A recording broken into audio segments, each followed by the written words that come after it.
Tennessee Titans wide receiver DeAndre Hopkins is injured. I'll tell you how long he's expected to be out and why Titans fans should not panic on this bonus edition of the Locked On Titans podcast.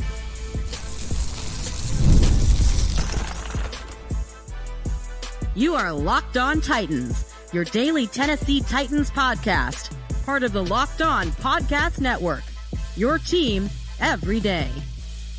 Welcome to the Locked On Titans podcast. I am your host, Tyler Rowland. Titans fans, got a bonus edition for you guys today. We got DeAndre Hopkins injury news, also the return of what should be a starting offensive lineman for the Tennessee Titans. Before I get into all of this bonus content for you guys, do want to thank you for making Locked On Titans your first listen each and every day. Remember, Monday through Friday, Tennessee Titans content all year round, always for free. Make sure that you get subscribed, stay subscribed. It's your team every day here on the Locked On Titans podcast. Once again, I am your host, Tyler Rowland. Nearly 25 years as a Tennessee Titans fanatic, a certified film junkie, breaking down the X's and O's with you guys all year long. I've covered the team for Sports Illustrated, USA Today, and I've been hosting the #1 Tennessee Titans podcast in the world for 5 years running. With all that being said, let's dive into this DeAndre Hopkins injury news. The report came from Paul Kaharski that DeAndre Hopkins had a knee injury. It looks like it's a knee sprain, and he will be out 4 to 6 weeks. First and foremost, it is not time to panic, Titans fans. I saw a lot of people freaking out online in my comment section, all that. Everyone just collectively relax. Let me just say this. We have been excited about this wide receiver group for quite some time during this offseason because of the depth of the receiver group. All right, last year you had NWI, DeAndre Hopkins, and Treylon Burks as your top three. Well, this year you have DeAndre Hopkins, Calvin Ridley, and Tyler Boyd. So now NWI and Treylon Burks are backups, or now they slide into a third wide receiver role. Look, we were all excited about the depth, and now the depth has to play out. The odds of all three of the Titans starting wide receivers staying healthy for 17 games was low anyways. The odds of that were very low. So you had to know in the back of your mind, eventually there would be some sort of injury at wide receiver. Now, I understand that a lot of you are going to say, well, I was hoping it would at least be during the season. But this is even better. This is a positive outcome. This is an optimistic outcome for the Titans to sustain an injury. Number one, like I said, the depth is there. So the Titans have talent at wide receiver to deal with this absence. And let's just get down to the timeline. 4 to 6 weeks is the timeline. Well, if you do the math, 4 weeks from now is still 1 week before the season starts. DeAndre Hopkins could be out for 4 weeks and not miss a single regular season game. Even if it's the 6 weeks, he's probably only going to miss 1 game, maybe 2 games at maximum. So this isn't some season-altering, devastating, sky is falling, Chicken Little situation. Do you want DeAndre Hopkins to be hurt? Of course not. But again, it is not time to panic. There should be some level of optimism from the fan base right now because the Titans have the depth at wide receiver finally to withstand some of this, and the injury should not keep DeAndre Hopkins out too far into the season. It's not like he's going to miss 4 games, 8 games, 10 games. We're talking about 2 games, maybe 3 games at max. I mean, that would be past the timeline. So the timeline isn't all that bad anyways, like he's going to miss a bunch of time. The Titans have the depth. And let me go to this next point. DeAndre Hopkins, out of all the wide receivers, probably has the best chemistry with Will Levis already. So even though Hopkins is going to miss this preseason time and people are saying, oh, supposed to develop the chemistry. I saw Dan Orlovsky from ESPN complaining about them not getting chemistry. The chemistry was built last year. Did you see how good DeAndre Hopkins and Will Levis were together last year? Everybody seems to forget. Somebody called DeAndre Hopkins a bounce back candidate. Do people seem to forget that he went for 1,000 yards last year? Like, what are we doing? So the timeline isn't that bad anyways. The Titans have depth at wide receiver. Hopkins and Levis already have chemistry and understand what they need to do together.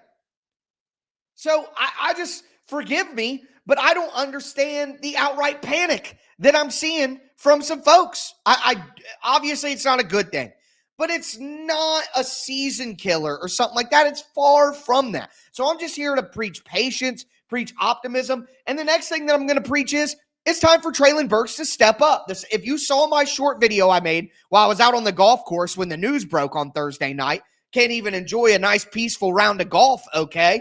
But the big news outside of the DeAndre Hopkins info here is that it's time for Treylon Burks to step up, okay? I said it in the short video, and I'm going to say it again here. We have a wide receiver who is a former first-round pick in his athletic prime, who is healthy, headed into season 3, who everyone has been hyping up all off season long, all training camp long through the first 10 days. All it's been is Treylon Burks hype. Best shape of his life, fully committed, making plays, but that's all we're hearing. So let's see it. Let's see it. If this is actually different for Treylon Burks, then let's see it. Burks is a big physical wide receiver who should be able to play the X position and fill in for DeAndre Hopkins. So, again, timeline isn't that bad. Hopkins and Levis have chemistry, and the Titans have depth. And when I say depth, I mean literally a first-round wide receiver on the team as a backup that could slide into the lineup. It'll be fine. Everything is going to be fine. Now, that doesn't mean the Titans are going to make playoffs, win the Super Bowl, blah, blah, blah. But I don't think that this DeAndre Hopkins injury is going to drastically affect how many games that they were going to win this year no matter what. So let me just say that. Besides the Hopkins news, we did get good news. We did get good news for the Titans on Friday on the offensive line. I'll tell you what that is and give you my thoughts there. Before I do, though, do want to let you guys know that this bonus episode is brought to you by eBay Motors. Passion, drive, patience. The formula for winning championships is also what keeps your ride or die alive. eBay Motors has everything you need to maintain your vehicle and level it up to peak performance, whether it be superchargers, roof racks, exhaust kits, LED headlights, and more. Whether you're into speed, power, or style, eBay Motors has you covered. With over 122 million parts for your number one ride or die, you'll always find exactly what you're looking for. And with eBay Guaranteed Fit, your part is guaranteed to fit your ride every time or your money back. Because with eBay Motors, you're burning rubber, not cash. With all the parts you need at the prices you want, it's easy to make your car the MVP. Keep your ride or die alive at ebaymotors.com. Eligible items only. Exclusions apply. eBay Guaranteed Fit only available to U.S. customers. Also want to let you guys know that today's bonus episode is brought to you by LinkedIn Jobs. Look, when you're hiring for your small business, you want to find quality professionals that are right for the role. That's why you have to check out LinkedIn Jobs. LinkedIn Jobs has the tools to help you find the right professionals for your team faster and for free. LinkedIn isn't just another job board. LinkedIn helps you hire professionals that you can't find anywhere else, even those who aren't actively searching for a new job, but they might be open to the perfect role. In a given month, over 70% of LinkedIn users don't visit other leading job sites. So if you're not looking on LinkedIn, you're looking in the wrong place. LinkedIn knows small businesses are wearing so many hats, they might not have the time or the resources to hire. That's why 2.5 million small businesses use LinkedIn for hiring. Post your job for free at linkedin.com/LockedOnNFL. That's linkedin.com/LockedOnNFL to post your job for free. Terms and conditions do apply.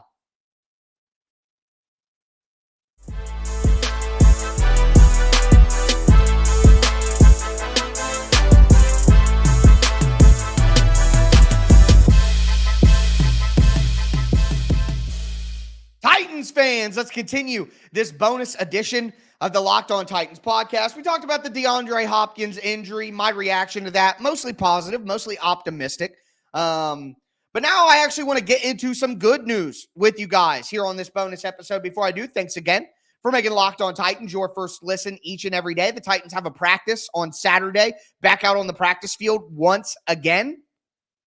And I'll be here to break it all down with you guys on Sunday night. With that being said, want to balance out the bad DeAndre Hopkins news from Thursday with the good Titans news that we got on Friday. According to Teron Davenport from ESPN, shout out TD, my guy, Nicholas Petit-Frere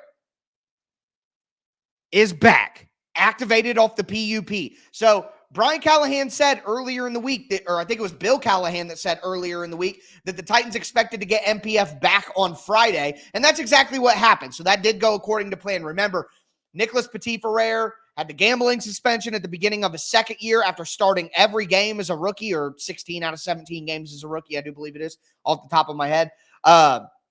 Comes back, plays a couple of games, injures his shoulder. Upper body injury, could have been like, pec, shoulder, bicep area. Specifics lose me sometimes on all the injuries that the Titans have had over the last 3 years. Crazy. But anyway, we found out at the beginning of training camp that the reason Nicholas Petit-Frere missed most of the offseason workouts wasn't due to the upper body injury. It was actually a knee scope that he had, a little bit of a knee cleanup. So good to hear that MPF is back. And in my opinion, he needs to immediately be the starting right tackle. So I know that there are people out there who believe in John Ojukwu.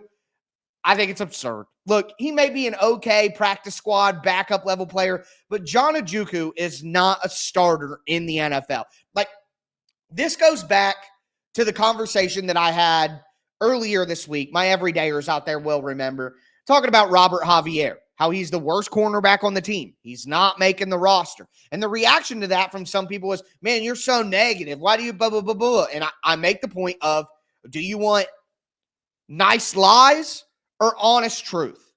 Mean truth is what I called it, I believe. What do you want? And the mean truth about John Ojukwu is he is not an NFL starter. Like, we as a collective fan base just go way overboard with our optimism for these players. Like, I get that people are hopeful and that people are optimistic and that people but expecting undrafted free agents to blossom into quality starters is just asinine. Like, it's insane to have your expectations there, in my opinion. Look, an undrafted free agent, this is my thought process. An undrafted free agent, let's hope they can contribute at all. If they contribute at all in any way, that's a win. Some of you guys buy into some of this stuff that you see online about John Ojukwu, or, like, people believed in Chris Jackson, and people believed that Des Fitzpatrick would work it out, and people thought Jalen Duncan was the left tackle of the future after one game last year. And, like, we just get way too – guys, the odds are in the NFL that the best players are high draft picks. And now it doesn't always work like that, but those are exceptions, not the standard rule. So I say all that to say this. Get that John Ojukwu stuff out of my face. He's not starting for this team, and if he does, it's an outright disaster. NPF may very well be a disaster in his own right,